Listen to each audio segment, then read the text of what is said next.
Hello viewers, నమస్తే అండి. Bibi Shafika Sona homely kitchen షార్ట్స్కు స్వాగతం అండి. హాఫ్ కప్ షుగర్ పౌడర్ అండి, ఘీ అండి,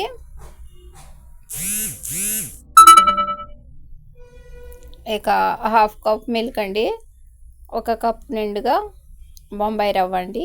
వీటన్నిటితో ఇప్పుడు మనం రవ్వ లడ్డు తయారు చేద్దామండి.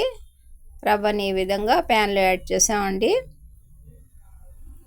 ఇక ఇందులో మనం ఒక స్పూన్ మన ఇష్టం అండి, హాఫ్ స్పూన్ అయినా ఒక స్పూన్ అయినా యాడ్ చేసుకోవచ్చు. మేము ముందుగా హాఫ్ స్పూన్ యాడ్ చేసి లో ఫ్లేమ్ మీద ఈ విధంగా రవ్వ అంతా కలిసేట్టుగా ఘీని మిక్స్ చేసేసామండి. నెక్స్ట్ మిగతా హాఫ్ స్పూన్ కూడా యాడ్ చేసేసామండి. చూస్తున్నారు కదా, రవ్వ ఈ విధంగా కొద్దిగా కలర్ చేంజ్ అవనిద్దామండి.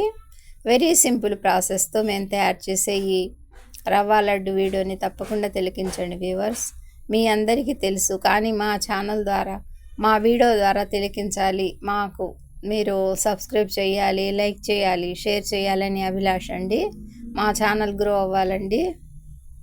చూస్తున్నారు కదా, ఈ విధంగా లో ఫ్లేమ్ మీద రవ్వని మిక్స్ చేస్తూ ఉందామండి. నెక్స్ట్ ఇక మనం గ్రైండ్ చేసి పెట్టుకున్న హాఫ్ కప్ షుగర్ని కూడా ఇందులో యాడ్ చేసేద్దామండి.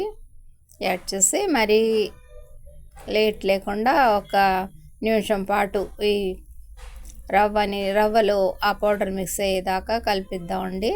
వేడిగా ఉంది కదండి, అందువల్ల మన షుగర్ కూడా కొద్దిగా ఇదవుతుందండి. ఇక పాలండి, పాలు కొద్దిగా యాడ్ చేస్తూ ఇక లడ్డూస్ లాగా చుట్టేయటమేనండి. మేము షుగర్తో పాటుగా ఒక ఇలాచీని కూడా యాడ్ చేసామండి. ఆ ఇలాచీ కూడా మిక్స్ అయిపోయిందండి. మన ఈ లడ్డూస్ చూస్తున్నారు కదండి, రవ్వ లడ్డూస్ అండి. కావాలనుకుంటే ఎక్కువ రవ్వతో తయారు చేసుకోవచ్చండి. మా వ్యూవర్స్ కోసం ఈ విధంగా చిన్నవి చుట్టామండి. అదే కప్పుతో water and milk and sugar కూడా తీసుకున్నామండి. కప్పు నిండుగా రవ్వ తీసుకున్నాం కదండి. వెరీ సింపుల్ ప్రాసెస్తో మన ఈ రవ్వ లడ్డూస్ రెడీ అయ్యాయండి.